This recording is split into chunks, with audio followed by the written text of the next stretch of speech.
Hello to all. आज फिर मैं एक टॉपिक के साथ आपके सामने, topic that is maximum covalency rule. आज हम पढ़ेंगे मैक्सिमम कोवेलेंसी रूल के बारे में। एक्चुअली में ये जो रूल दिया गया है, ये एक साइंटिस्ट जिनका नाम था सैडविक ने अपना एक रूल दिया जिसको कहा गया मैक्सिमम कोवेलेंसी रूल। ये रूल है क्या, देख लेते हैं। सबसे पहले अगर मैं बात करूं मैक्सिमम कोवेलेंसी की, मैक्सिमम कोवेलेंसी की, तो मैं उसको डायरेक्ट कह सकता हूं कि मैक्सिमम कोवेलेंसी किसी एलिमेंट का क्या होगा। मैक्सिमम कोवेलेंसी किसी एलिमेंट का वो पावर है जिससे वो नंबर ऑफ बॉन्ड्स फॉर्म कर सकता है। या फिर मैं कहूं कि अगर कोई एक एलिमेंट है तो वो कितने नंबर ऑफ बॉन्ड्स फॉर्म कर रहा है, वो उसका मैक्सिमम कोवेलेंसी कहलाएगा। जैसे अगर मैं यहां पर लिख दूं CCl4 के बारे में, कार्बन टेट्राक्लोराइड के बारे में, तो हमें पता है कार्बन की आउटर मोस्ट शेल में 4 इलेक्ट्रॉन्स रहते हैं, total number of electron 6। Carbon की आउटर मोस्ट शेल में 4 इलेक्ट्रॉन्स हैं, जिसकी वजह से ये 4 बॉन्ड किसके साथ बना सकता है, क्लोरीन के साथ बना सकता है। तो हम यहां पर क्या कह सकते हैं, यहां पर हम ये कह सकते हैं कि कार्बन का जो मैक्सिमम कोवेलेंसी है वो क्लोरीन के साथ 4 है। इसी तरह से अगर मैं बात करूं किसके बारे में, और बाकी एलिमेंट्स के बारे में, जैसे मैंने लिख दिया, अभी मैंने लिखा था कार्बन टेट्राक्लोराइड के बारे में। लेकिन अगर मैं बात करूं SF6 के बारे में, SF6 के बारे में, तो यहां पर अगर मैं सल्फर के बारे में बात करूं जिसके पास टोटल नंबर ऑफ इलेक्ट्रॉन 16 है, 16 इलेक्ट्रॉन्स के लिए electronic configuration 1s2 2s2 2p6, that is 3s2 and 3p4। तो यहां पर अगर मैं बात कर रहा हूं सल्फर के लिए, तो सल्फर की आउटर मोस्ट शेल में 6 इलेक्ट्रॉन्स हैं, सल्फर की आउटर मोस्ट शेल में 6 इलेक्ट्रॉन्स हैं। तो इसको 2 इलेक्ट्रॉन चाहिए अपनी वैलेंसी कंप्लीट करने के लिए। That means according to the octet rule कहा गया है कि आउटर मोस्ट शेल में 8 इलेक्ट्रॉन कंप्लीट होने चाहिए। तो सल्फर को कितने बॉन्ड बनाने पड़ेंगे, सल्फर को 2 बॉन्ड बनाने पड़ेंगे according to the octet rule to complete their 8 electrons in the outermost shell. But sulphur क्या कर रहा है, यहां पर सल्फर यहां पर 6 बॉन्ड बना रहा है, किसके साथ, फ्लोरीन के साथ, that is F।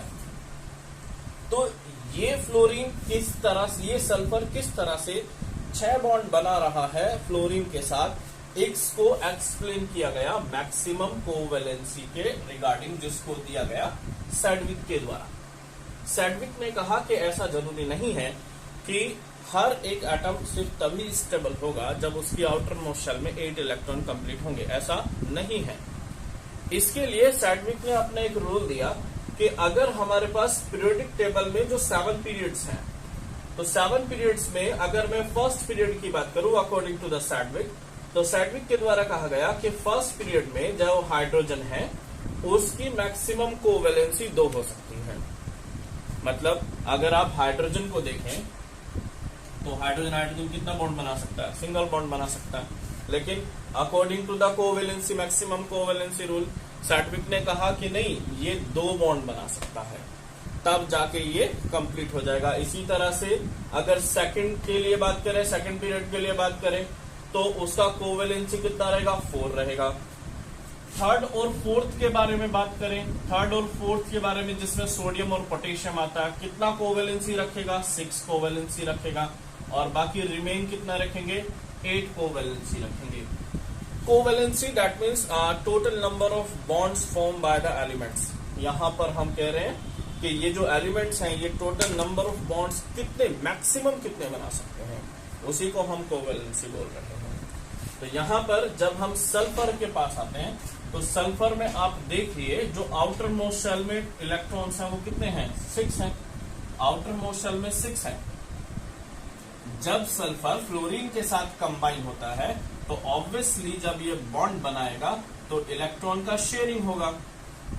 And you also know that कि अगर सिंगल बॉन्ड फॉर्म हुआ है तो उसमें 2 इलेक्ट्रॉन रहते हैं। तो सल्फर की आउटर मोस्ट शेल में अब टोटल इलेक्ट्रॉन्स कितने हो गए? 6 तो इसके पास पहले से ही थे। 6 इलेक्ट्रॉन्स किसके आ गए? फ्लोरीन के आ गए। तो इसके पास टोटल नंबर ऑफ इलेक्ट्रॉन्स कितने हो गए आउटर मोस्ट शेल में? 12 हो गए। 12 हो गए। तो यहाँ पर सल्फर के लिए हम बात कर सकते हैं कि इसका जो मैक्सिमम कोवेलेंसी है सल्फर का वो है SF6, दैट मीन्स 6 यहाँ पर कोवेलेंसी है जो लाइज करता है potassium, that is third period में। तो अगर यहाँ पर सल्फर के लिए बात किया जाए तो सल्फर का स्ट्रक्चर दैट इज SF6 के लिए कौन डिफाइन कर रहा है? कौन डिफाइन कर रहा है? मैक्सिमम कोवेलेंसी रूल डिफाइन कर रहा है, लेकिन ऑक्टेट रूल इसको डिफाइन नहीं कर पाता। तब तो ये जो चीजें बताई गई हैं ये किसके द्वारा बताई गई है? सैडविक के द्वारा बताई गई हैं। तो हम ये कह रहे हैं कि सैडविक ने कहा है कि टोटल नंबर ऑफ इलेक्ट्रॉन्स कोई जितने बना सकता है, टोटल नंबर ऑफ बॉन्ड्स कोई जितने बना सकता है, वो इसका मैक्सिमम कोवेलेंसी है। इसको किस तरह से डिफाइन करेंगे कि नाइट्रोजन का कोवेलेंसी कितना होता है? तो अगर हम नाइट्रोजन के बारे में बात करें तो सबसे पहले आपको पता होना चाहिए नाइट्रोजन में टोटल नंबर ऑफ इलेक्ट्रॉन्स कितने होते हैं। नाइट्रोजन में total number of electrons that is 7। Electronic configuration 1s2, 2s2 and 2p3। तो आप यहाँ पर देखेंगे टोटल जो इलेक्ट्रॉनिक कॉन्फ़िगरेशन है वो है 1s2, 2s2 and 2p3। Outer most shell में यहाँ पर कितने इलेक्ट्रॉन्स? नाइट्रोजन के बारे में हम क्या कह सकते हैं कि नाइट्रोजन की आउटर मोस्ट शेल में 5 इलेक्ट्रॉन है। अगर आप इसके ब्लॉक्स बनाएंगे तो आप कह सकते हैं this is a 1s, this is a 2s and this one is a 2p। यहाँ पर 2 इलेक्ट्रॉन है, यहाँ पर भी 2 इलेक्ट्रॉन है, यहाँ पर 3 इलेक्ट्रॉन है। तो नाइट्रोजन जब अपनी बॉन्डिंग बनाएगा, अगर हम कहें किसके लिए, दैट इज NH3 के लिए, तो NH3 के लिए यहाँ पर नाइट्रोजन ने 3 इलेक्ट्रॉन शेयर किए हैं हाइड्रोजन के साथ, अलग अलग हाइड्रोजन के साथ। तो हम कह सकते हैं यहाँ पर वैलेंसी इसका कितना है? 3 है। किसके साथ? हाइड्रोजन के साथ। तो हम इसको जो आपस में कंपैरिजन करते हैं तो उसको हम कोवैलेंसी कहते हैं। तो नाइट्रोजन की हाइड्रोजन के साथ कोवैलेंसी कितनी? अलग अलग हाइड्रोजन के साथ 1 है, टोटल हो गई 3। तो यहाँ पर जो इसके आउटर ऑर्बिटल्स हैं that is 2s and 2p, तो कितने हैं ये? दैट इज 1, 2, 3 और 4। तो नाइट्रोजन क्या कर सकता है? नाइट्रोजन इन चारों सब ऑर्बिटल के साथ किसी दूसरे एलिमेंट को अपने साथ कोवैलेंसी में ला सकता है। तो यहां पर नाइट्रोजन की इसी वजह से कहा जाता है कि इसकी कोवैलेंसी कितनी है? 4 है। इसकी कोवैलेंसी 4 है। कोवैलेंसी किस तरह से फाइंड करेंगे इसके लिए भी मैं आपके लिए एक वीडियो फॉर्म कर दूंगा, वो भी आप देख लेना। मैं डिस्क्रिप्शन में उसका लिंक दे दूंगा नेक्स्ट टाइम। ओके, तो इसी तरह से वीडियो पर बने रहिए, चैनल पर बने रहिए, सब्सक्राइब कीजिए और अगर कोई क्वेश्चन है तो वो जरूर पूछिएगा। Thank you.